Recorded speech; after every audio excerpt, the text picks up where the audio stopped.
So, welcome back to the Marketing Science Podcast, Michelle. For those who don't know, Michele Nichols is president of LaunchTeam over in the US and joining us today to discuss filling the gap between marketing strategy and execution. Michelle's going to be sharing some of her tips, tricks, and tools you need to fill the gap between your VP, CMO, and entry-level marketing coordinator.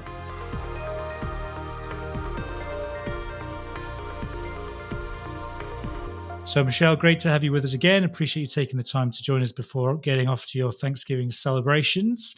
And I'd like to start, if I may, with the C-suite. So what are some of the problems, challenges that you're seeing there? Sure. They are definitely feeling the strategic gap. This shouldn't surprise us. It's a combination of factors here. Really, we've been centralizing global teams in marketing for a lot of very good reasons. M&A, they're trying to create brand consistency, especially in global companies. They need to drive down costs, so they're looking for efficiencies. We've added in the complexity of omni-channel and a growing tech stack. Marketing is becoming much more specialized, which is putting marketing people in a bit of a box. And an ability to hire tactical experts, newer, entry level, especially with turnover, they can train in one skill set. So they're recognizing that, but it is creating and exacerbating this gap. We're actually across all sectors at an all-time low in customer trust. And this isn't marketing driven, but it is marketing's problem. It's a strategic problem. We've got a gap in customer discovery. We've shifted emphasis away from customer experience in order to maintain margin, in order to survive some volatile times.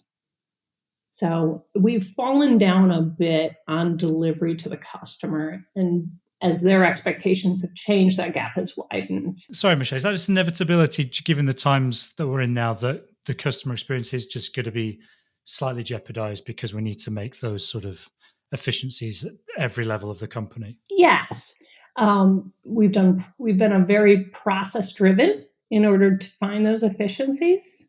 And within marketing, you see it by embracing AI, a very templatized approach. It's resulting in a real sameness. So we've lost a bit of our competitive advantage, our differentiation. Yeah, and you touched on it being marketing's problem. So what are some of the things they can think about here to overcome this issue? Yeah. Outside even of marketing, even sales, because of distributor relationships, digital channels, we've lost track of our customer. So marketing could get back to customer discovery, market research. Let's update our customer personas because their expectations and realities have changed so much. So if we do nothing else, let's reframe our picture of the customer and their needs and then map strategy to it. So what about at coordinator level then? So that's sort of the high level strategic thought process. What about for the people a bit lower down the chain? Sure. Coordinators are simply overwhelmed. We moved to digital and omni-channel, and then we layered back in all of the traditional marketing responsibilities. We work with one who's doing 36 trade shows a year. That's an awful lot of logistics. So it's wild. They're simply overwhelmed. This isn't that they can't be strategic. It's that we, in many cases, have not set them up to be. The simple maintenance activities are more than their role can manage.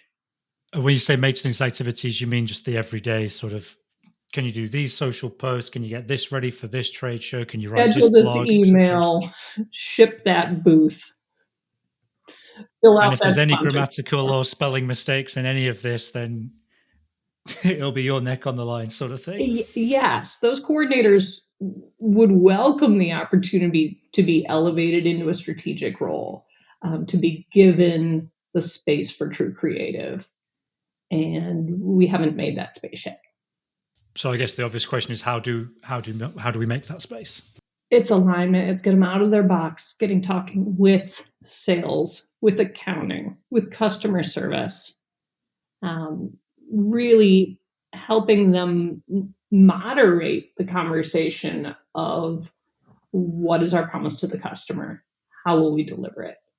What is the brand story that resonates with this market, with this customer?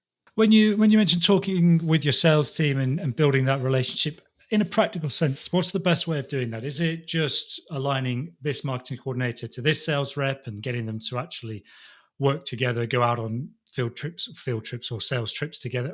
How does it work in a practical way? I think it's resetting the rhythm. This isn't an annual activity tied to budgeting anymore. The customer's planning horizon has shrunk.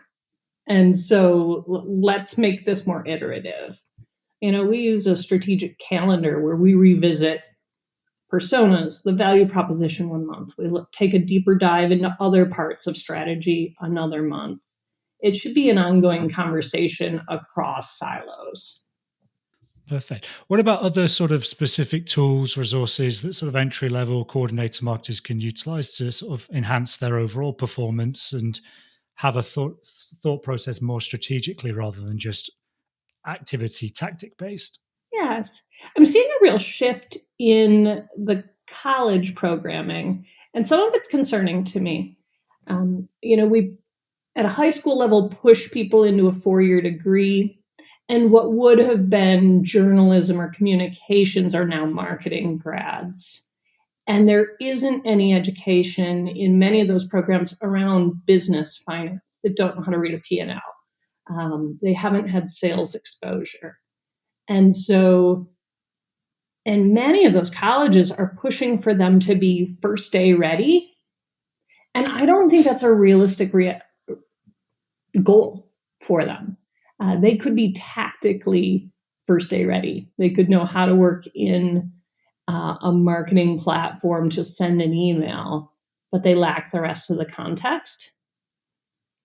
And this certainly isn't a young people these days rant.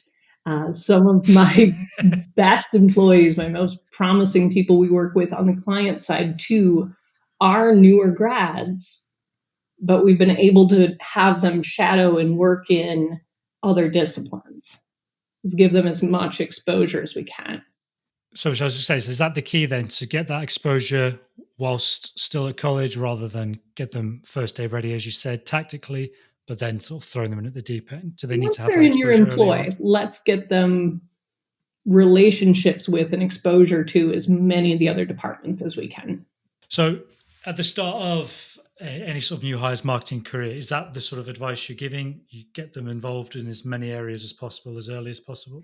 Yes, and focus on the other parts of a college education that are be important here at a strategic level. You know how to research. You know how to express your thoughts in writing and argue a point of view. Emotional intelligence, I can't emphasize enough because we need marketers who are resilient to change, who can lead that change, especially a new market entry, new product launch. There are a lot of unknowns. You need a certain tolerance for risk, tolerance for being wrong.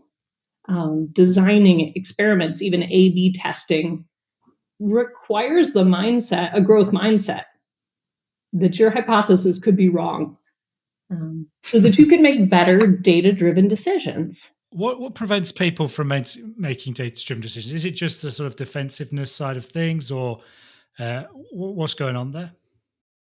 We have both often a propensity for defensiveness, but also a lot of those programs aren't quantified. They don't have exposure to finance. They may not know how to read a P&L, and they may not know what to do with the metrics available to them.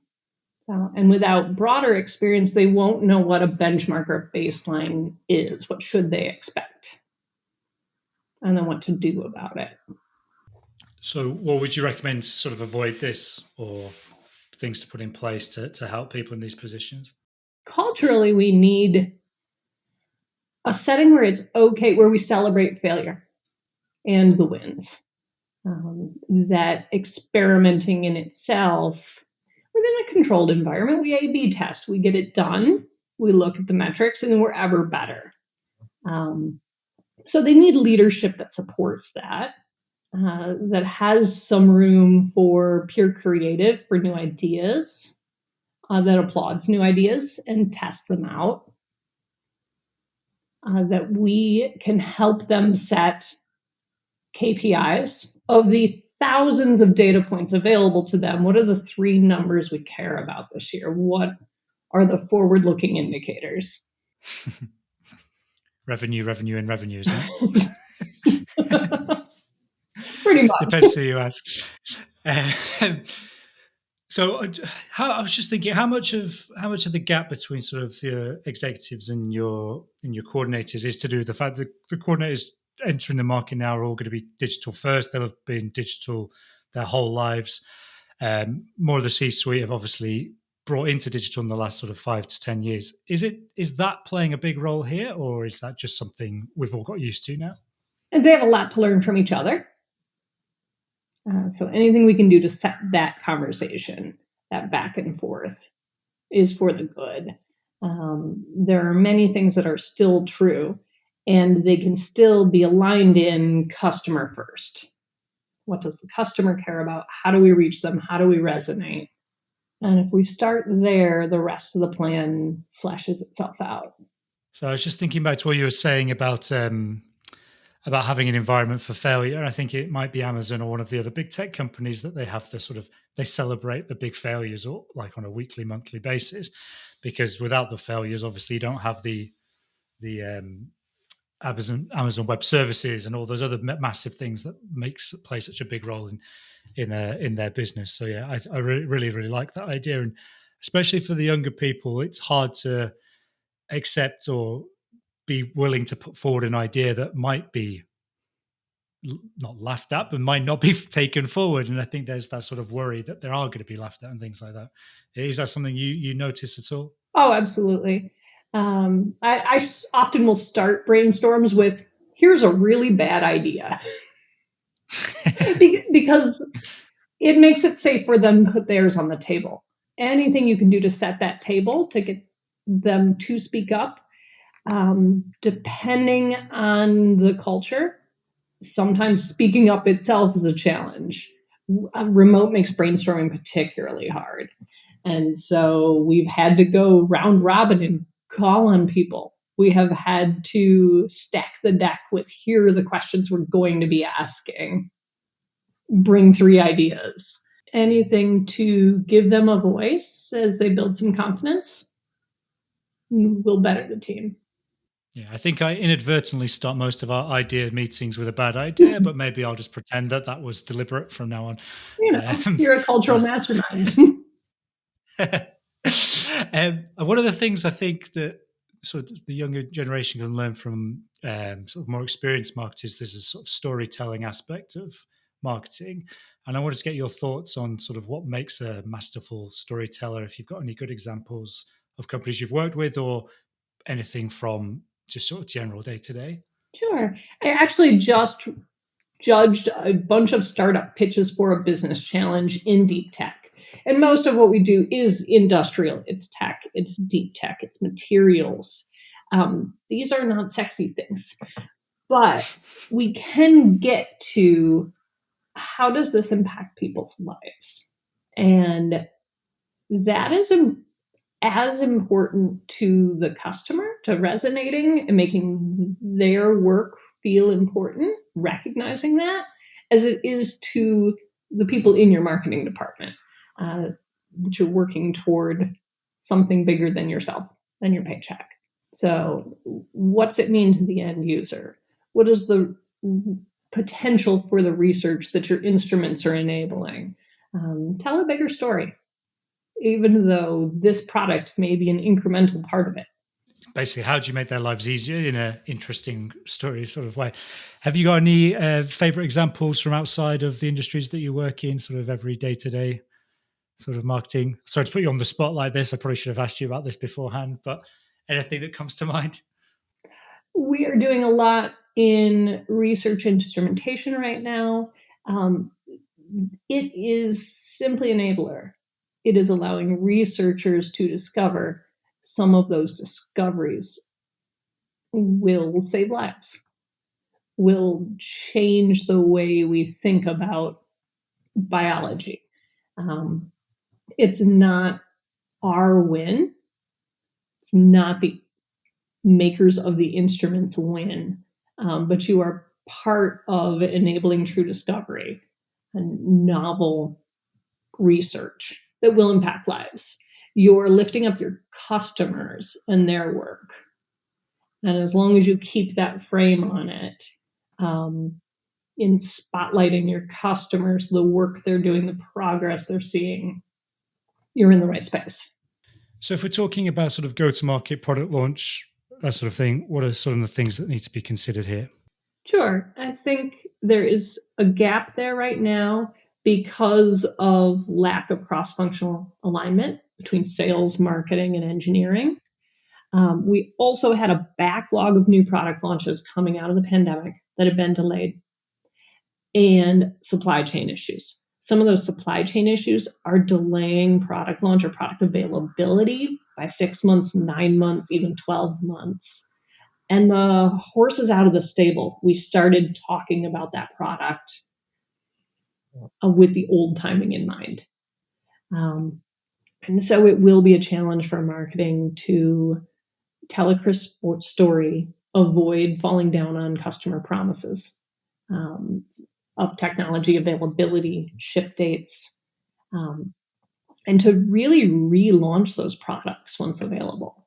So what should marketers do in the sort of the meantime between the sort of, okay, we've already started this, oh dear, let's hold your horses a little. But then to get people excited all over again is difficult. So what are your thoughts, suggestions there? Open up lines of communication with engineering so that we talk about the things we can talk about, and make promises we can keep. And then talk about technology, not products. Talk about the need for the technology, talk about the problem and not the product. And then talk about the technology and not the product. And then launch your product. We can go back to creating demand and pain around the problem, even if a product launch has been delayed. Just to finish off this section, I just wanted to go back to the importance of marketers having a business mindset. Is it necessary for every person within the marketing team to think with a sort of wider strategic business mindset, or is it okay for the design team just to solely focus on design, etc.? We just ran a campaign and had 2 different designers on it. One was research-based, one was brand-based. This is consistent with what we're doing. And the best practice-based, research-based significantly outperformed in an A/B test. It was novel to the brand, but not inconsistent. So yes, and by significantly outperformed, I think it was about a 5x factor. So, Okay. and these are both really valued employees. They're tremendously talented designers. I need them to have a growth mindset there. That we tried both, and that was inherently good. One performed better. Let's both build on that. For that to be turfy or defensive would really be a risk to us. I don't need them to know all the background all the time to inherently be strategic, but I do need a growth mindset there for their own good, for their own resilience. Is a growth mindset something you're looking for in interview in the sort of very, very early stages of interviewing someone, or is it something you think you can impose upon your team once, depending on the culture in which they work, something that they can learn, or is it something that's sort of pretty much ingrained in them from an early stage? It's both. You can teach a lot of growth mindset. You can teach a lot of resilience, especially in how you approach your own culture.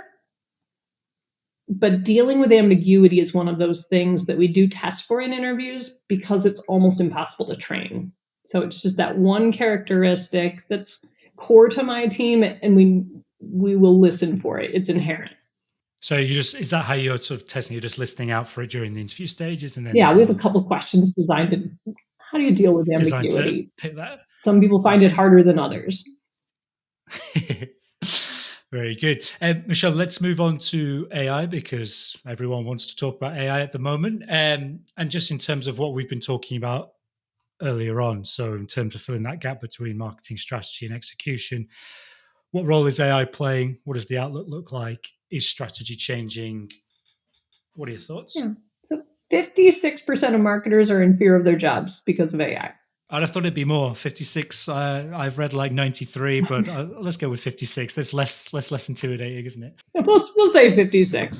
But yes, we shouldn't be in fear of this, but it needs to be something we're thinking about, researching, and testing every single day. It is already changing customer behavior, SEO, search behavior. It will change our CTAs, our engagement numbers, how we look at those metrics. It should change how we approach things like product recommendation tools, our very approach to that. So customers are already there. We're playing catch up. We're experimenting with it in marketing tactics and deliverables, and I think it has a lot of application there. Content creation, I hear a lot of companies talking about. There is no substitute for original ideas, for original research, but you're already using it for editing, for proofreading, your Grammarly, your word editor. We use it every day for proofreading and editing. I think it can save you steps on the very front end and the very back end. But that middle, it makes the storytelling, the ideation that much more important.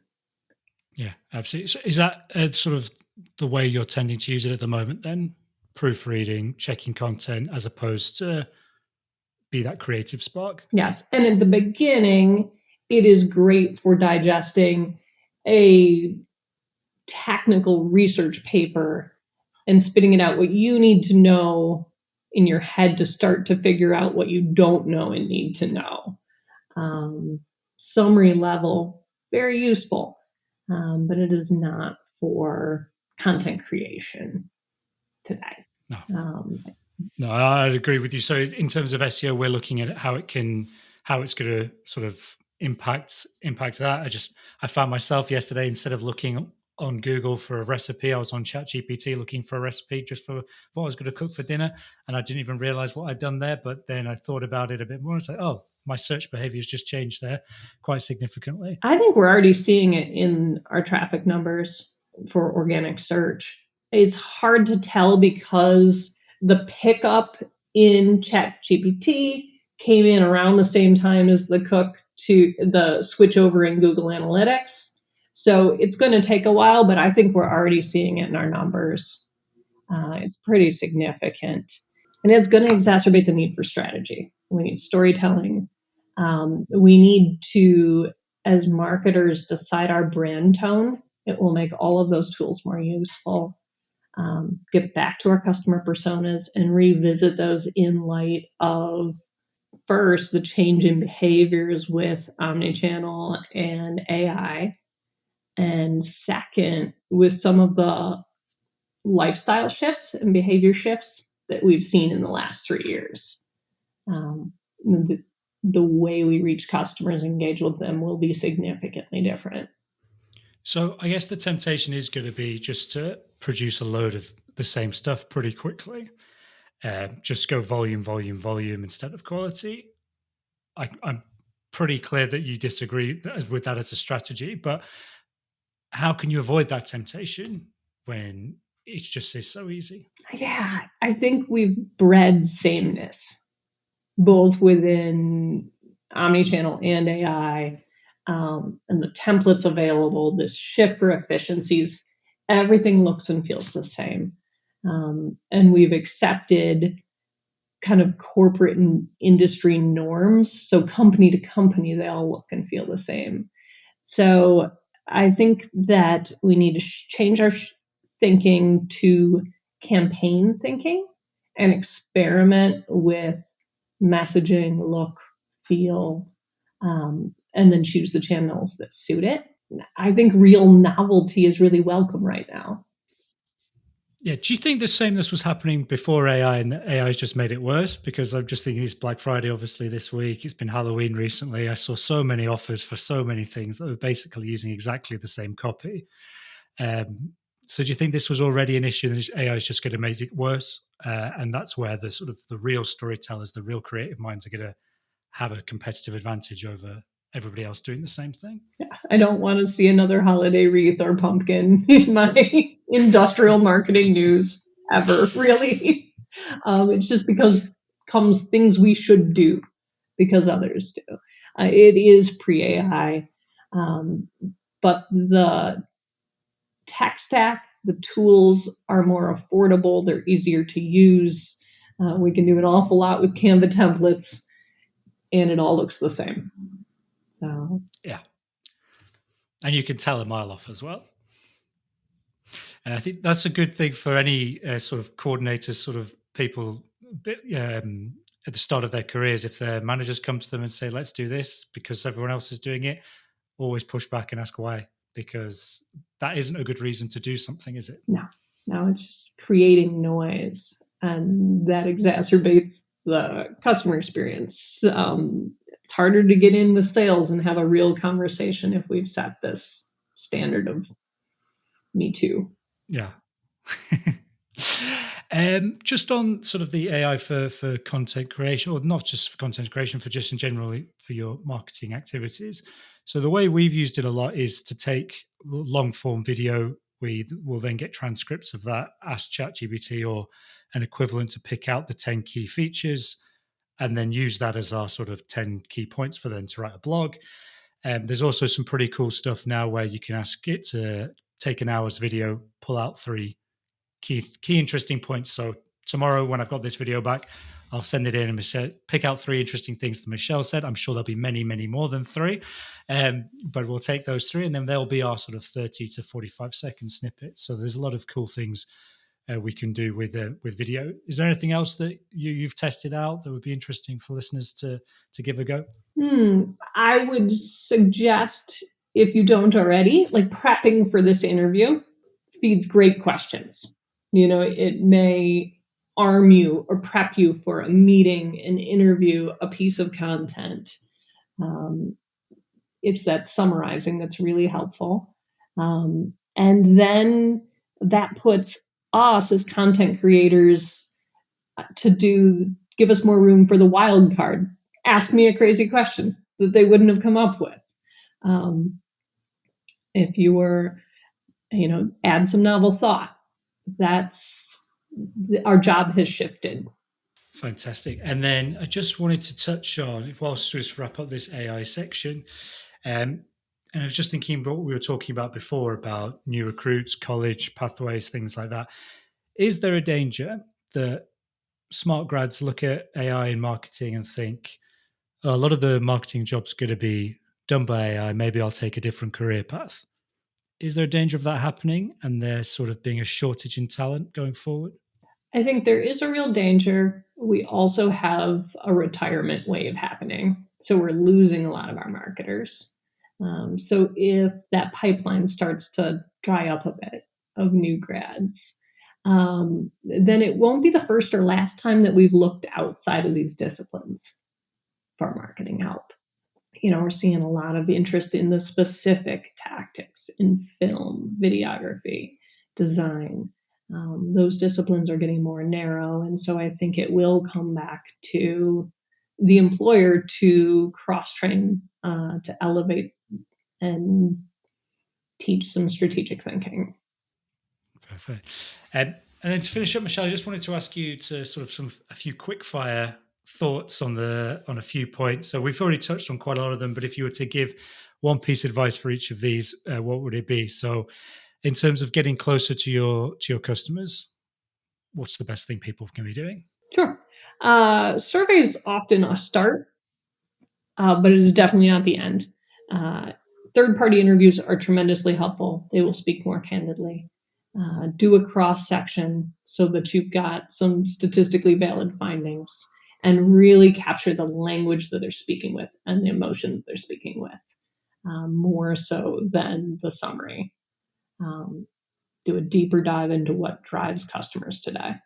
Superb. And then in one tip for having a growth mindset or developing a growth mindset if you haven't quite got there yet. It's about curiosity. If you can stay curious, constantly learn things with outside of your discipline, ask a lot of great questions. If marketers did nothing but ask great questions, they would be better marketers. A/B test everything to eliminate some of that defensiveness, because you're going to be wrong every time in one of your hypotheses. Just kind of build some muscle for that. Get really curious about your metrics. And then the final one, there's two parts of this. So if you were talking to both a VP and sort of an entry level marketer, what's the one thing you would suggest to them to help fill the gap between the strategy and the execution? At C-level, I would take a close look at how you're approaching strategy. Get the right people in the room. Get a cross section of people in the room after you do some customer discovery, so that they're reacting to what the customer needs next. At a coordinator level, I feel your pain. They've had a lot stacked on them. And I would just ask them to, I think, start with building relationships elsewhere in the organization. Network, if you will. Get curious about other people's jobs, how they think about and approach the customer, what they know about the customer experience. Yeah, a little bit of internal marketing to finish up. I like to hear that. That's superb stuff, Michele. Let's wrap things up there. Appreciate you sharing your time and expertise with everyone again today. I think for the third time. Really loved having this conversation again. So speak again soon and have a great Thanksgiving. Thank you so much.